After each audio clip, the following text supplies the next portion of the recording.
जय हिंद दोस्तों। यूं तो आज नया साल है, चारों ओर खुशी का समा है। पर हम जो अभ्यर्थी तैयारी कर रहे हैं, बेरोजगारी से जूझ रहे हैं, उनके लिए क्या नया हो सकता है इस साल में?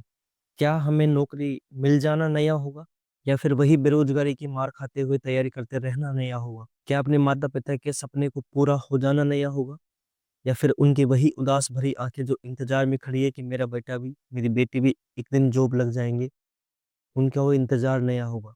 क्या हमारे लिए उन किताबों से, उन कोचिंग से पीछा छूट जाना नया होगा, या फिर दोबारा उन्हीं किताबों के जंजाल में फंस जाकर वापस से तैयारी करना हमारे लिए नया होगा? क्या नया होगा हम बेरोजगारों के लिए, जो तैयारी कर रहे हैं इतने सालों से अपने लिए एक सम्मानजनक पद हासिल करने के लिए समाज में, इस दुनिया में?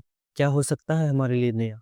बस एक नौकरी जिसके साथ धुल जाने वाला वो अनंत संघर्ष जो हमारी किताबों ने, उस लाइब्रेरी की सीट में और उस बंद कमरे की चार दीवारियों ने देखा है सिर्फ, जिसे इस समाज में कोई स्वीकार करने को तैयार नहीं है। सिर्फ परिणाम की होड़ में सब बैठे हुए हैं। बस एक नौकरी और उसके साथ धुल जाने वाला वो अनंत संघर्ष, और उसी के साथ खत्म हो जाने वाला वो हमारे सिर पर लगा नकारा होने का टैग। वो समाज ने, जो दुनिया ने हमको दिया है कि आप कुछ नहीं कर सकते। क्या मैं इस नए साल जॉब लग जाऊंगा? क्या अपनी बेरोजगारी से मैं दूर हो जाऊंगा? क्या अपने माता पिता से मैं नजरें मिला पाऊंगा? क्या अपनी माँ को मैं उसके मनपसंद एक साड़ी दिला पाऊंगा? क्या उन किताबों से नजरें मिला पाऊंगा जिनको मैंने साल भर, महीनों भर, घंटों तक निहारा है, देखा है, उनके साथ वक्त बिताया है? क्या इस नए साल में अपनी पहली तनख्वाह अपने पिताजी के हाथों में रख पाऊंगा? अगर हाँ, तो मुझे भी मुबारक ये नया साल। और साथ में मेरे सभी भाई बहनों को जो बेरोजगार हैं और तैयारी कर रहे हैं इस भीड़ की आपाधापी में अपने लिए एक सम्मानजनक पद हासिल करने के लिए, उन्हें भी इस नए साल का बहुत बहुत शुभकामनाएं, हार्दिक शुभकामनाएं।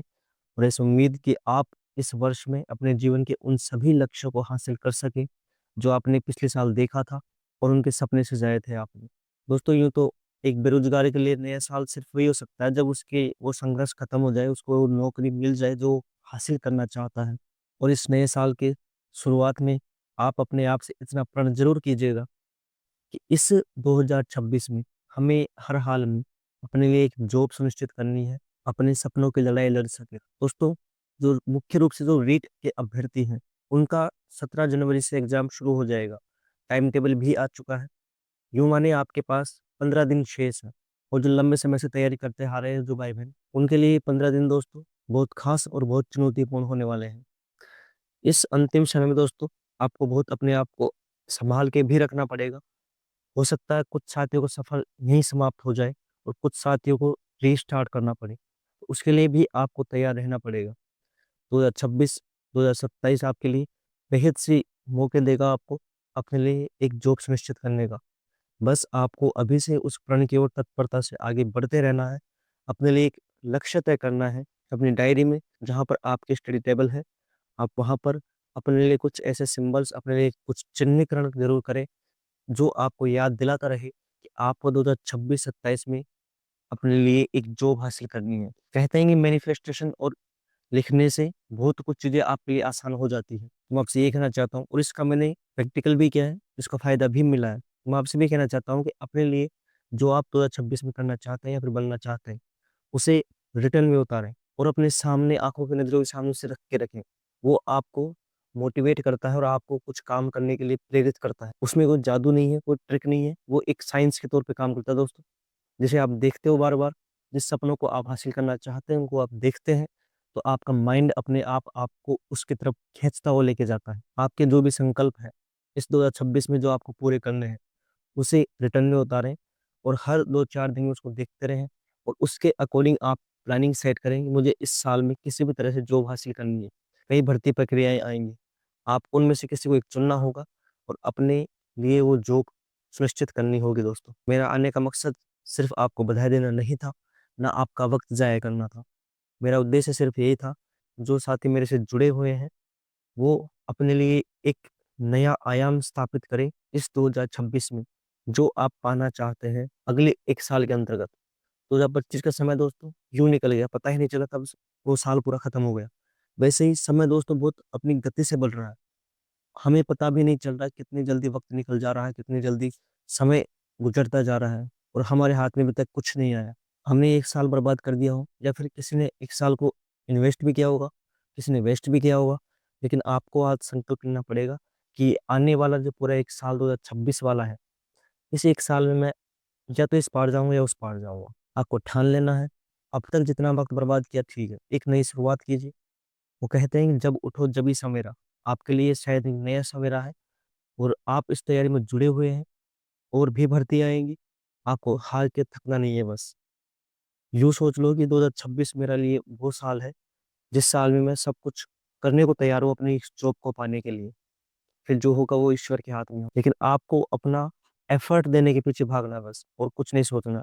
आपको सिर्फ़ ये टारगेट सेट करना है कि मुझे इस 1 साल में जितनी मेरे से मेहनत हो सकेगी वो करने का प्रयास करूँगा। हद से आगे बढ़कर समस्याएँ आएँगी, यूँ सोचो बहुत बुरे हालात हो सकते हैं आपके, उसके बावजूद भी मुझे डटे रहना है, मुझे अपने हिस्से की मेहनत करती रहनी है, तभी हम उस अपने लक्ष्य को हासिल कर सकते हैं दोस्तों। इस दुनिया में कितने भी उदाहरण आप उठा के देख लीजिए, जो मिडल क्लास से निकल कर गया है, वो बहुत सी समस्याओं से घिर कर गया है, बहुत सी समस्याओं को हल करते हुए आगे गया है। हमें भी इस साल में जो हमें करना है, उसको आपको रिटर्न में उतारना पड़ेगा और अपने आप को चैलेंज देना पड़ेगा कि मैं ये करके दिखाऊँगा। ओशो कहते हैं, जो मन के कंट्रोल में है, वो पशु समान होता है। आपका मन कहता है कि आप मत पढ़ो, आपका मन कहता है कि आप ऐसे काम करो जिससे कि आपको टाइम वेस्ट हो, लेकिन आपको उस मन को कंट्रोल करना पड़ेगा। कुछ हद तक तो करना पड़ेगा और ये एक स्टेप बाय स्टेप होगा, एक साथ नहीं होगा। इसलिए अपने आप को परेशान भी नहीं करना, लेकिन आपको ये टारगेट सेट करना पड़ेगा कि मुझे हर दिन, हर घंटे कुछ समय अपनी करियर को बनाने के लिए देना है। ये साल मुझे अपने करियर के लिए चुन के रखना है। उसके बाद जो मेरे मन होगा वो मैं करूँगा।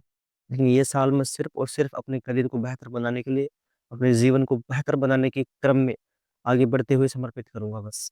यही मेरा उद्देश्य होना चाहिए इस वर्ष में। फिर देखिए आपको इससे कितने बेहतर रिज़ल्ट मिल सकते हैं और जो तैयारी कर रहे हैं रीट अभ्यर्थी, उनको बिल्कुल तनाव नहीं लेना, बिल्कुल परेशान नहीं होना। आपके पास जो समय है अभी, उसको आपको अच्छी तरह से यूटिलाइज़ करना है। बीच में त्योहार भी आएँगे, उसमें अपना ज़्यादा वक़्त बर्बाद ना करें। त्योहार भी मनाना है, लेकिन उतना वक़्त आपको नहीं देना है कि आप 4-5 दिन लगे रहो उसके अंदर। अभी जो 15 दिन है आपके पास, इसमें आपको बहुत सी चीज़ें रिवीज़न करनी है, नई चीज़ें कुछ नहीं पढ़नी, सिर्फ़ रिवीज़न करनी है। जितना पढ़ लिया उतना ठीक है, बस हमें उसका रिवीज़न करना है, चाहे इससे कोई सा भी पार्ट हो फिर वो। ठीक है साथियों? बहुत ज़्यादा वक़्त आपका मैं बर्बाद नहीं करूँगा। अंत में वापस वही बात कहूँगा, आपको नववर्ष की हार्दिक शुभकामनाएँ और जब आप जॉब लग जाए, मुझे ज़रूर सूचित करना, जो मेरे से जुड़े हुए हैं। उस दिन वो हमारे लिए शायद एक और नया वर्ष होगा। ये कैलेंडर दोस्तों बदलता रहेगा। वो नव वर्ष हमारी ज़िंदगी का होगा, जब हमारे लिए हमारे जीवन में वो नौकरी आएगी दोस्त। हमारे लिए नव वर्ष दोस्तों जब होगा जब आप सरकारी स्कूल में चयनित होकर नियुक्ति ले लेंगे। वो आपके दिन का नव वर्ष होगा, असली वाला। ये कैलेंडर तो दोस्तों बदलता रहता है, आपके जीवन का कैलेंडर बदलना आवश्यक है। ठीक है साथियों? अपने लिए समर्पित भाव से आपको आगे बढ़ते रहना है। बाकी हमारे लायक जो भी आपकी कुछ क्वेरीज़ हो, हम एनी टाइम आपके लिए तैयार बैठे हैं। बस आपको तैयारी करते रहना है और अपनी जीत सुनिश्चित करनी है। ठीक है साथियों? जय हिंद, जय भारत।